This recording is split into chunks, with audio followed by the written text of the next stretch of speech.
Tú lo planteaste recientemente, Antonio, algo con respecto a la democracia y cómo puede intervenirse dentro de la democracia para hacer algunas modificaciones que son importantes.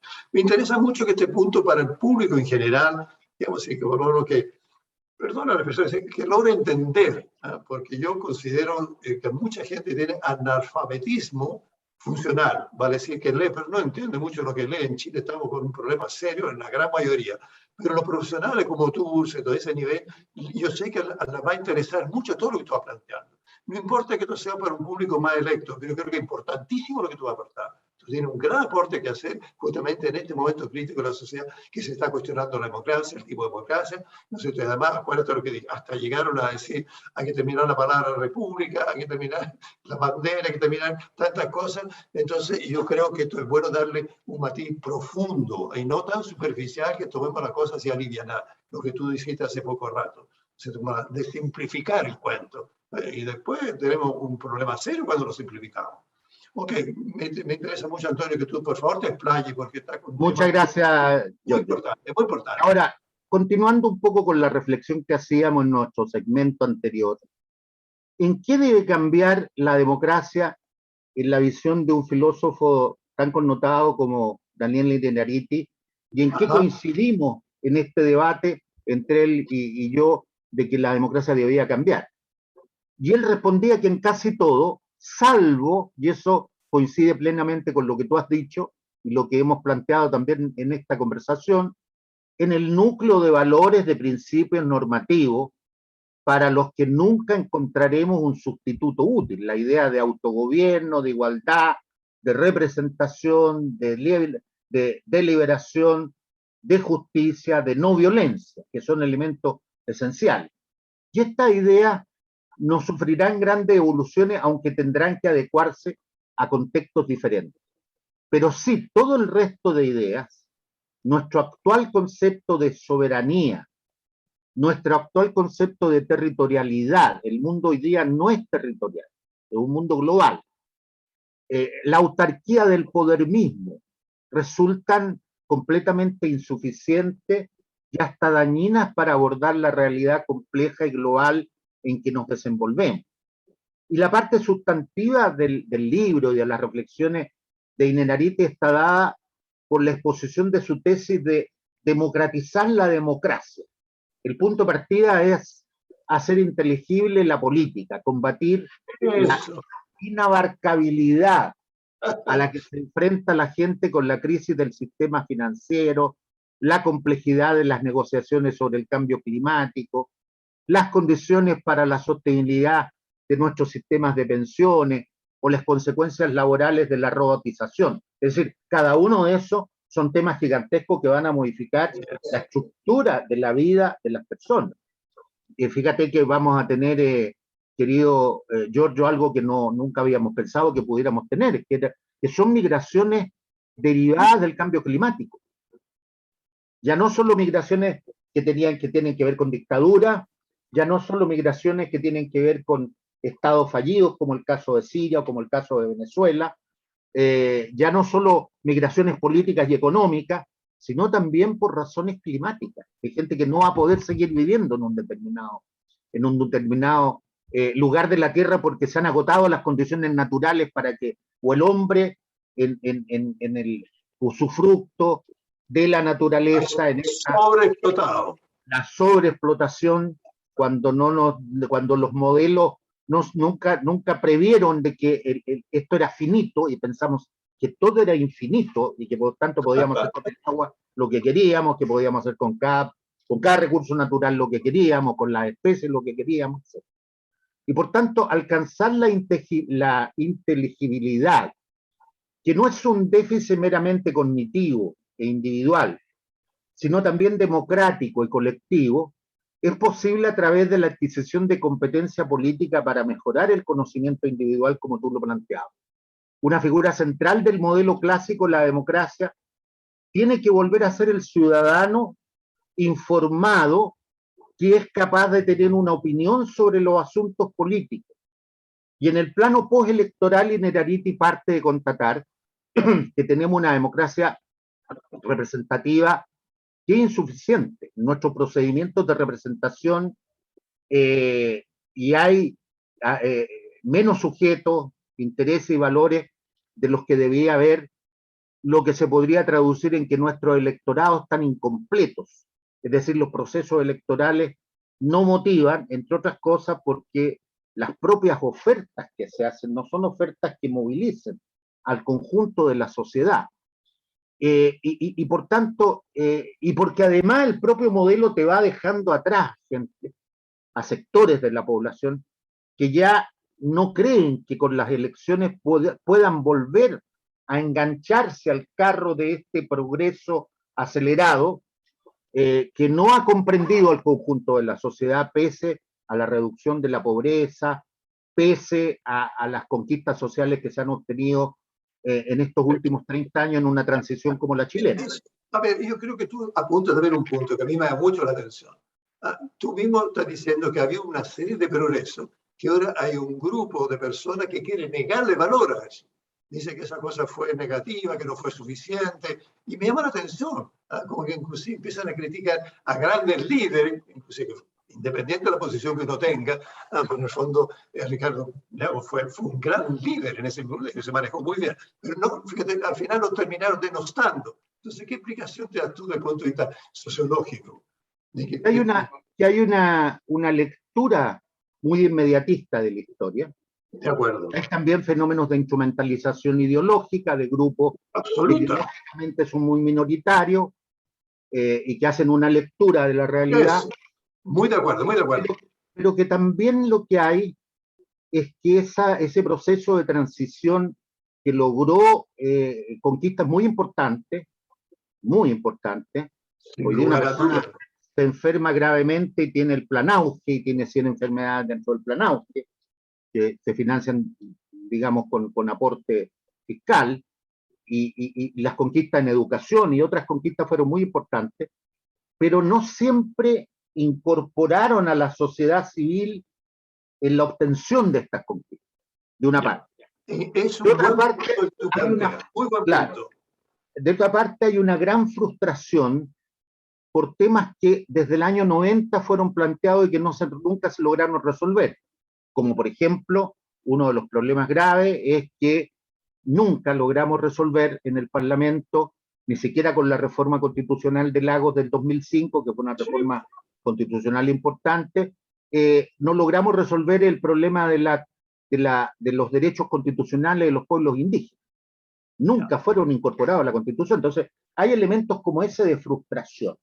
Y después hay un desencanto muy fuerte con institutos del neoliberalismo que le prometieron a la población cosas que no se podían cumplir, porque son esencialmente instrumentos destinados no a garantizar un sistema previsional justo, sino a obtener utilidad en el ámbito, de utilidades muy gigantescas, en el ámbito de un negocio privado que debía, a través de la gestión de estos recursos, entregar pensiones mayores que las que hoy día se están entregando, y hoy día mismo grandes líderes de la AFP dicen que efectivamente el sistema AFP tiene límites que es muy grande. Y hoy día, fíjate, que de todos los candidatos presidenciales que hay, solo uno plantea que hay que mantener la AFP, es decir, la AFP está muerta. Porque todo el resto de los candidatos presidenciales plantea que hay que terminarla. Candidatos de izquierda, de centro, derecha, plantea que hay que. Entonces, hay frustraciones que no se resolvieron bien, y por tanto, todo eso explica que hoy día haya una desconfianza hacia la política, hacia la gestión de los gobiernos socialdemócratas y socialcristianos que nos acompañaron en esta transición. Hay una cierta incomprensión de que durante 15 años vivimos con los militares dentro de las instituciones y que solo la Constitución del 2005 sacó a los militares de las responsabilidades institucionales. Solo a partir de ese momento el presidente puede nombrar a los comandantes y jefes de las Fuerzas Armadas. Solo a partir de ese momento tú dejas de tener senadores designados y vitalicios. Es decir, allí se produce un cambio que termina con los principales enclaves autoritarios, y eso en la transición chilena se demoró mucho. No hubo una derecha liberal, como en otros procesos en el mundo, que acelerara el cambio. Y eso fue provocando... Que no aceleró, porque... No aceleró. Muy no aceleró. Y eso fue creando un malestar en la sociedad chilena muy grande, que se expresa a través de esta gran explosión social que nace el 18 de octubre. Entonces, son muchos los connotados de carácter sociológico que uno puede analizar. Y además el hecho de que efectivamente una parte de la población se quedó fuera de un modelo que fue resultando exitoso para muchos, pero que dejó una parte de la población completamente fuera, cuestión que se agudiza además con la pobreza que va a revivir no solo en Chile, sino en diversos lugares del mundo, con esta horrorosa pandemia que hemos vivido y con las grandes migraciones que estamos viviendo, que son migraciones de pobres, que en algunos casos llegan a países muy pobres y que finalmente terminan en países como Chile, donde la gente cree que se vive mejor y donde tampoco hay un sistema para poder incorporar a esto. Imagínate, Giorgio, que esto de Iquique, esto que pasó en Iquique, es una brutalidad, porque esta gente que estaba en estas plazas, que son esencialmente inmigrantes venezolanos que entraron ilegalmente en un país que tiene una frontera donde se puede entrar ilegalmente por cualquier lado, y que es muy difícil construir zanjas, como dice Caso, o tomar otro tipo de medidas porque la frontera es gigantesca. Solo con Bolivia y Perú son miles de kilómetros. Pero esta gente entró y una vez que está dentro, tú tienes que proporcionarle las condiciones mínimas de existencia. ¿Cómo dejas a 600 personas viviendo en plazas? Con gente que tenía que conseguirse carpas, con familias, con niños pequeños. Y más encima, un grupo de desalmados les quema todo, cuando era perfectamente posible tomar estas 600 personas, llevarlas al albergue, colocarle un comedor, que tuvieran 2 comidas diarias, y a partir de eso comenzar a resolver sus documentos, sus datos, y ver cuál era el compromiso que el presidente Piñera había adquirido en Cúcuta con los venezolanos.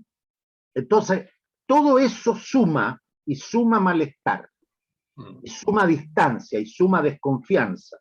Y eso es lo que tenemos que recomponer, y por tanto, yo creo que en este sentido, esta recomposición de esta dimensión invisible que llama Rosambalón, que es la confianza, tanto para Rosambalón como para Iannerarity, solo puede progresar complejizando la democracia, tanto sus instituciones como sus procedimientos y las modalidades de expresión de la sociedad. Por el contrario, los poderes de la simplificación son los que tienden a corromper ese ideal, pretendiendo completarlo. Es decir, nosotros tenemos que entender que tenemos una sociedad compleja. La Convención Constituyente se parece mucho más a esta sociedad compleja que el Parlamento que elegimos, incluso a través de un nuevo sistema electoral, que fue el sistema electoral ya no del binominal, sino a través de un sistema proporcional, pero ese Parlamento es menos expresión de la sociedad en la cual hoy día vivimos. Y esta sociedad en la cual hoy día vivimos es una sociedad muy contradictoria, y una sociedad que requiere ser mirada con formas de pluralidad que hasta ayer tú las podías expresar en la otra sociedad a través de los partidos políticos.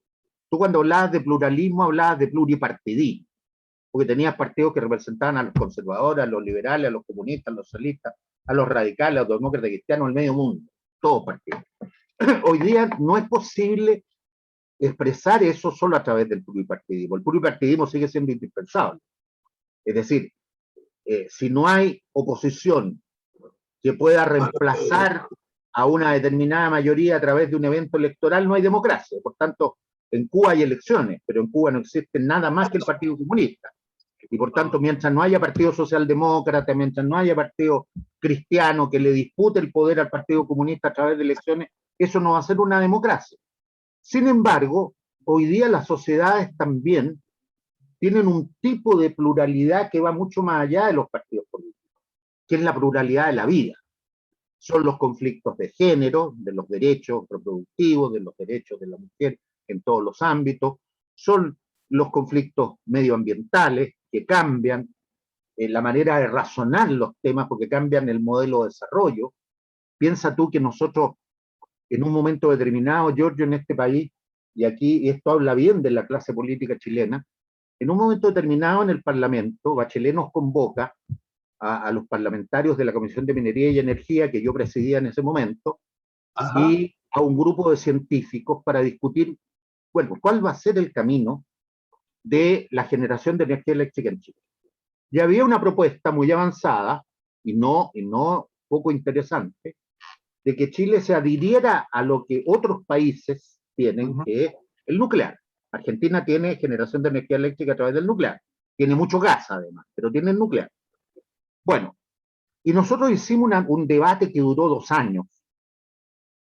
Y llegamos a la conclusión, tanto los científicos como los parlamentarios, y en esto fue bastante unánime, de que los riesgos del nuclear en un país sísmico como el nuestro seguían siendo muy grandes, eran muy pronunciados.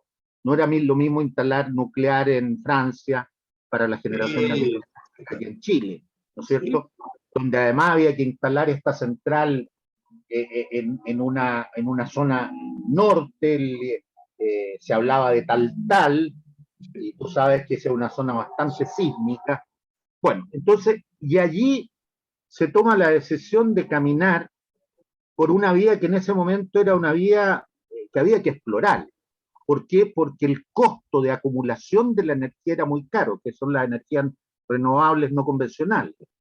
Pero a partir de la enorme cantidad de recursos que Chile tiene, diciendo, en vez de contaminar nuestro desierto con lo nuclear, utilicemos el hecho de que nuestro desierto de Atacama es el punto más luminoso de la Tierra. Y instalemos energía solar, y instalemos energía de los volcanes, y instalemos energía del mar, y instalemos energía de los vientos. Bueno, fue una apuesta. Y yo quiero decir que en el segundo gobierno de Bachelet, en este último gobierno, con Máximo Pacheco, que fue un muy buen ministro de energía, se llegó al objetivo del 30% de generación de energía eléctrica a través de las energías renovables, y eso en Chile ha avanzado mucho, y Chile se va a convertir en pocos años en un país que, no teniendo petróleo, que ya no vamos a producir, vamos a descarbonizar la generación de energía eléctrica, no teniendo gas, aunque debiéramos colaborar con los argentinos y colaborar con los bolivianos hasta poder llegar a un triángulo que nos permitiera explotar estos recursos naturales de manera distinta. En el litio, el triángulo virtuoso del litio en el mundo es Chile, Argentina y Bolivia. Nosotros tenemos alguna ventaja porque está en su superficie. Y hay que apurarse porque hay mucho litio. Y hay que apurarse porque hay mucho litio en Afganistán, y porque si la situación en Afganistán se normaliza, ellos tienen grandes riquezas en litio, en cobre y en otras riquezas mineras que podrían ser explotadas, como lo están proponiendo algunos talibanes a los chinos. Y los chinos entrar a Afganistán a explotar los recursos naturales que los talibanes obviamente no están en condiciones de explotar. Ese es un cambio que tendría que ser un cambio sideral, porque los talibanes debieran dejar de ser talibanes para que ocurriera algo de esta naturaleza. Pero bueno, pero lo que te quiero decir es que las elecciones que tenemos que hacer hoy día no son solo electorales, no son solo de gestión, no son solo de nombres, no son solo de partidos, son gestiones de modelos de desarrollo, son gestiones que tienen que ver con los modelos sustentables de cómo vamos a conducir este país hacia el futuro, de modelos de democracia, donde podamos pasar de una democracia presidencialista a una democracia más participativa, más descentralizada, a una democracia semipresidencial, que tenga primer ministro, donde el primer ministro reúna una mayoría parlamentaria con la cual pueda gobernar, con un presidente de la República elegido por el pueblo siempre, pero que tiene otras funciones. Es decir, procesos democráticos instalados, sea en lo económico, en la economía, sea en la generación de la energía eléctrica, sea en la relación con los temas medioambientales, como en los temas políticos propiamente tal, y ahí generando y recuperando una confianza que se ha perdido entre las instituciones democráticas y la ciudadanía, logrando, yo no creo, francamente, que a través del cambio de lo voluntario a lo obligatorio tú vayas a producir un cambio de participación sideral. En general, los datos que uno tiene de los procesos cuando son obligatorios, vota un 10-15% más de lo que vota cuando son voluntarios. Y por tanto en Chile estaríamos en 60 y tantos por ciento si esto fuera obligatorio. Pero entender ese proceso también como aquella gente que no vota como parte de un proceso de desafección al cual la democracia no puede dejar de entrar. ¿Y no crees tú que también, digamos, sobre todo en el ámbito político, tendría que preguntarse por qué la gente no vota? Y tú lo dijiste anteriormente. Entonces, en ese sentido, yo no sé cuántos toman conciencia de esto y decir, bueno, algo nos está diciendo con el hecho de que no van a votar. Evidente, evidente. Entonces, no es tan simple el tema, no es que uno cambia de voluntario a mayoría o a obligatorio y eso va a resolver. Es el simplismo. Es el simplismo. Es una manera simplista, administrativa, de analizar, perdón por la tos, pero estoy con un poquito. No, está bien, es parte de todo, de nuestras clases virtuales, de lo que estamos viviendo todavía.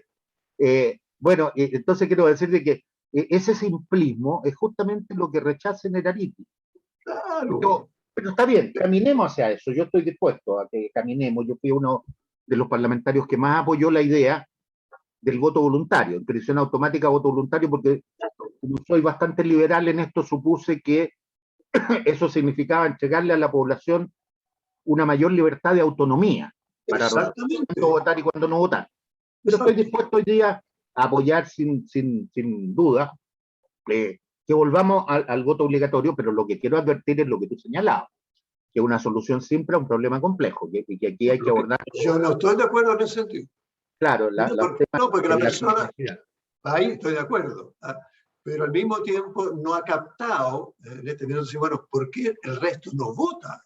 Porque está obligado ahí, si no hay sanción. O sea, cuidado, no es tan libre, tú lo dices, es obligatorio, si no está la sanción.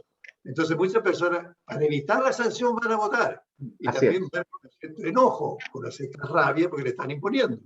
Así es. Pero en la votación, y tampoco lo pensé. Así es. Entonces, yo para terminar esta idea, yo creo que los cambios que tenemos que hacer en la democracia son muy profundos, que esta democracia representativa se muestra hoy día estrecha a los cambios de la sociedad global, posmoderna, de la revolución digital, de las comunicaciones. Era posible mantener formas verticales de poder cuando la información estaba concentrada en las instituciones, en los partidos políticos, en las iglesias, y cuando eran partidos políticos, iglesias, instituciones sindicales, las que informaban y las que le daban sentido a las cosas que se decían. Pero eso hoy día no ocurre, hoy día la gente tiene la información por su propia medio. El 85% de la telefonía celular en Chile está conectada a Internet. Tenemos 25 millones de celulares y tenemos 18 millones de habitantes. Y por tanto, dentro de poco todo el mundo va a estar conectado a Internet. Y va a tener una información porque es una información mundial sobre cada... Y eso influye determinantemente en la formación de la conciencia, de lo que se llama la conciencia o la subjetividad de las personas.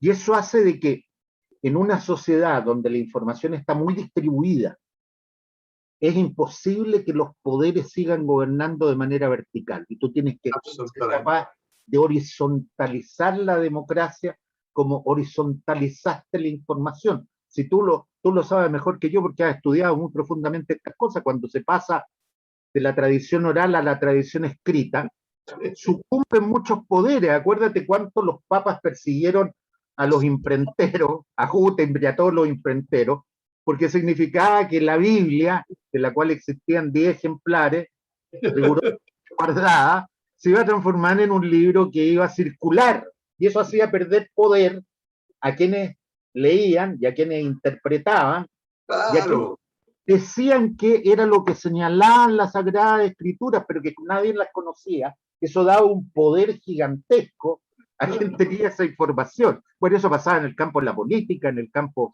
de la vida social. Tenía un tremendo poder con eso, tremendo. Exacto.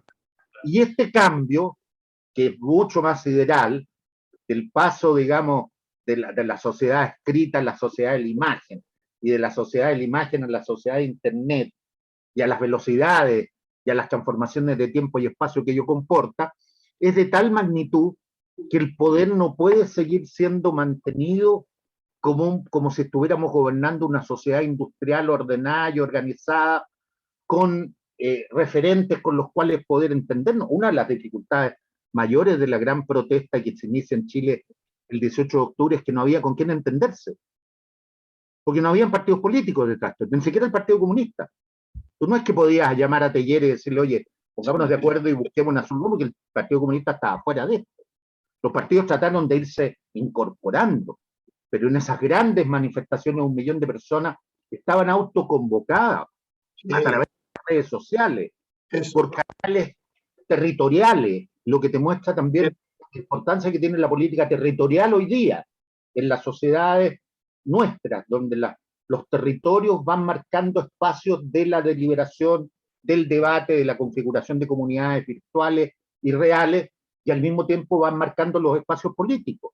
Y entonces uno tiene que comprender de que estamos viviendo en una situación completamente distinta. Aquí puede darse, querido Giorgio, que la derecha no pasa a segunda vuelta. Ah, claro, es perfectamente posible. Ya no pasa a segunda vuelta.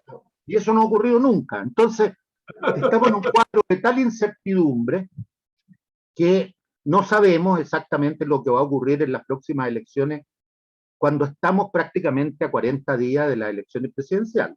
Donde un 50% manifiesta que no saben con quién van a votar todavía. Exacto, exacto. El debate de anoche, que claro, el debate último que se hizo en televisión, que desgraciadamente yo no sé, yo trabajé tantos años en TVN como miembro del directorio, y no sé por qué no sé por qué los debates los están haciendo tan tarde. Ayer ese debate terminó a las 1:30 de la mañana. Entonces, a mí me interesa que los debates lo vean también la gente más joven, que no se va a quedar viendo hasta las 1:30 de la mañana un debate político.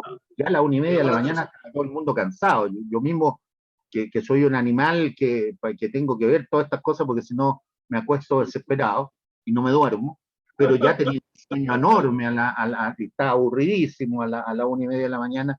Entonces, bueno, pero esos debates van marcando cosas, van marcando hechos simbólicos, van informando a la población, son candidatos que tampoco son los candidatos más conocidos del planeta. Esta no es la elección de Tomic, Alessandri, Allende, ¿no es cierto? No, sí, estamos hablando de candidatos que están surgiendo desde la sociedad.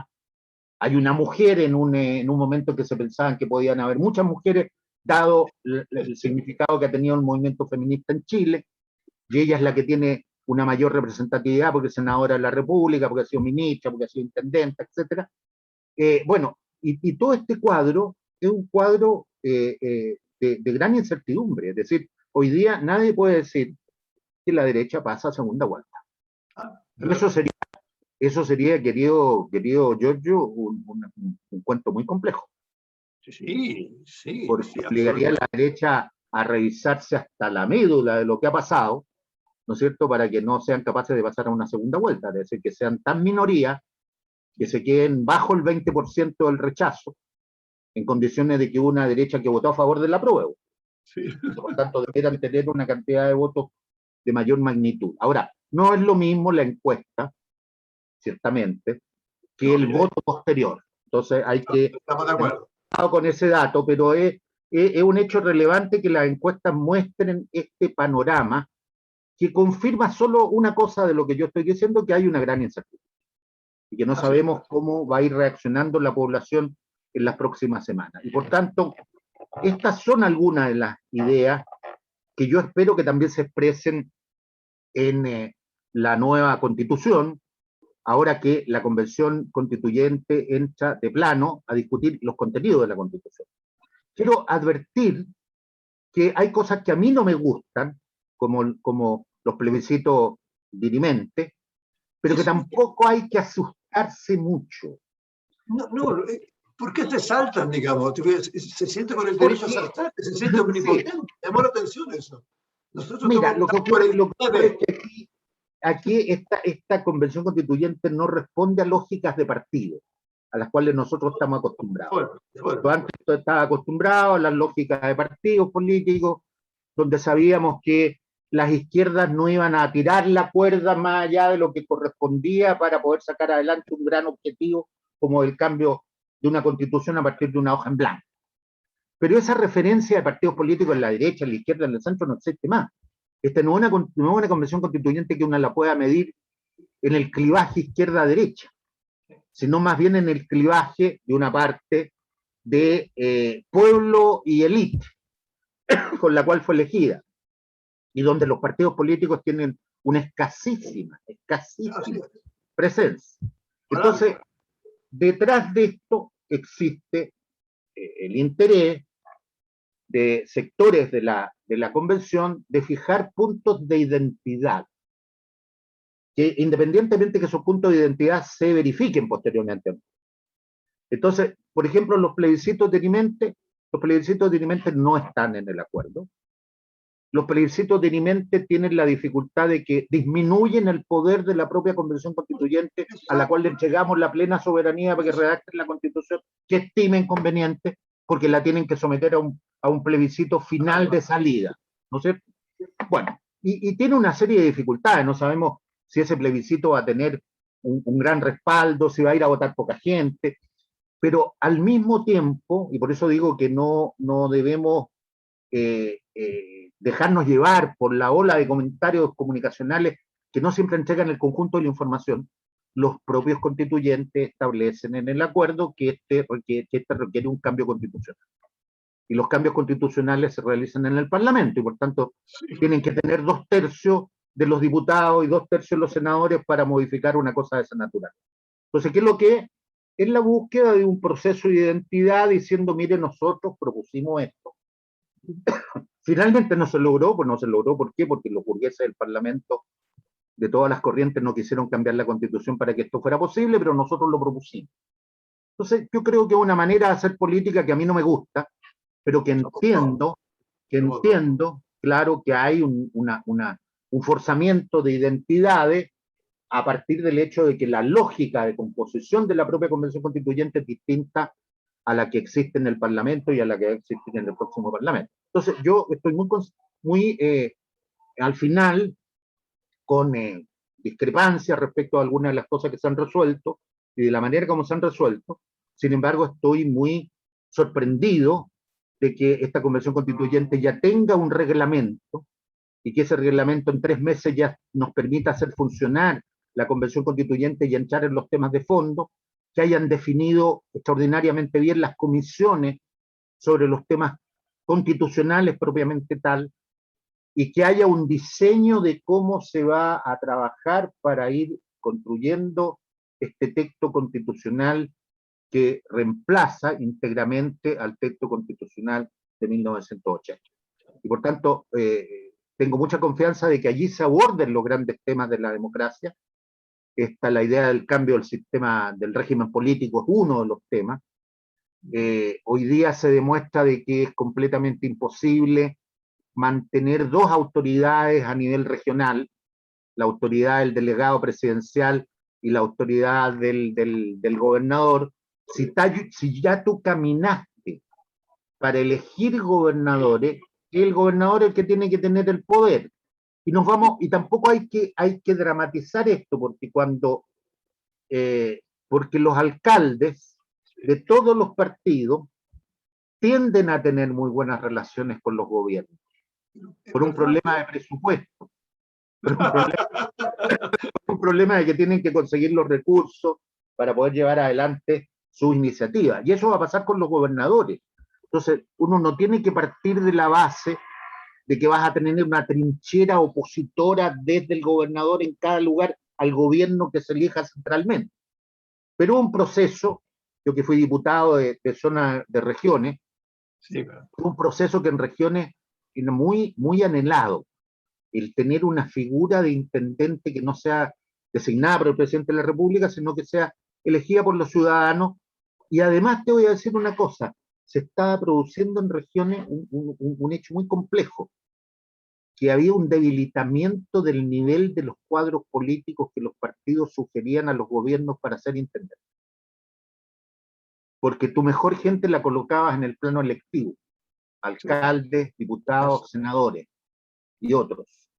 Y por tanto, el hecho de que hoy día tengas una figura elegida obliga a que esa figura elegida sea de lo bueno que tiene la región, de lo mejor, ¿no es cierto?, para poder encabezar esto. Entonces, todos esos temas tienen que ser resueltos constitucionalmente, y yo espero que esta convención constituyente que va adelante... Yo te veo muy optimista, tú eres optimista en eso, yo no soy tan optimista como tú, digo, sinceramente. Mira, la radicalización de repente que me llamó la atención y me preocupa las radicalizaciones, ¿de dónde ven? ¿De dónde sea? Nos quedan 3 minutos.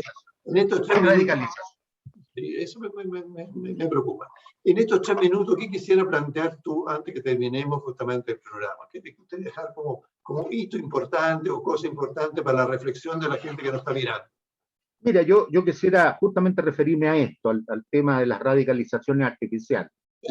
Yo entiendo que hay radicalizaciones en un mundo político que se incorpora a una convención constituyente, que se incorpora a la política a través de mecanismos que son distintos, elegidos en función de una presencia territorial que compromete la presencia de una gran cantidad de constituyentes, el hecho de que esta convención constituyente sea paritaria, cosa que no hemos tenido en el Parlamento nunca, yo espero que tengamos un Parlamento paritario, el hecho de que esta convención constituyente tenga una composición indígena que nunca tuvo el Congreso chileno, pese a que lo han tenido y lo tienen muchos otros congresos en América Latina, todo ello a mí me parece que son conquistas muy importantes, y que son conquistas con las cuales podemos conseguir grandes objetivos. Pero un punto de partida es que la Constitución efectivamente tiene que surgir de un proceso de diálogo, de gran debate, de gran acuerdo. ¿Por qué? Porque la Constitución debe ser una carta que una al país. Nosotros hemos vivido 40 años con una Constitución que nos ha dividido. Y hoy día tenemos la oportunidad de tener una Constitución que construya una casa común para todos, independientemente que sigamos teniendo grandes diferencias. Esa es la esperanza. Esa es la esperanza.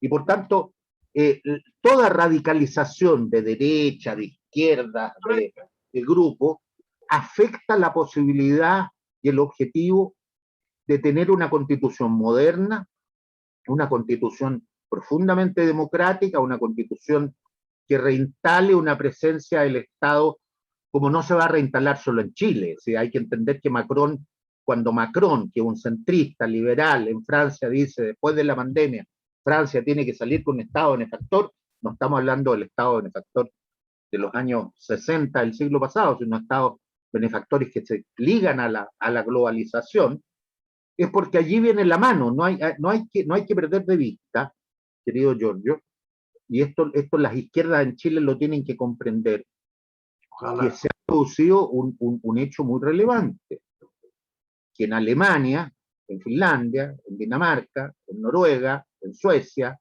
es decir, en todos los países nórdicos ha ganado la socialdemocracia. Y esa es una nueva oportunidad para la socialdemocracia para construir un modelo de Estado benefactor que hoy día lo reclama gente que no pertenece a ese mundo, sino al mundo liberal, al mundo que nos dimos cuenta todos, particularmente a través de la pandemia también, de que una serie de ilusiones neoliberales han venido abajo y que por tanto es necesario reconfigurar la sociedad a partir de otros puntos de vista. Y por tanto yo espero que la radicalidad de algunos sectores sea una radicalidad que sea encauzada positivamente hacia una transformación. Estamos terminando el programa.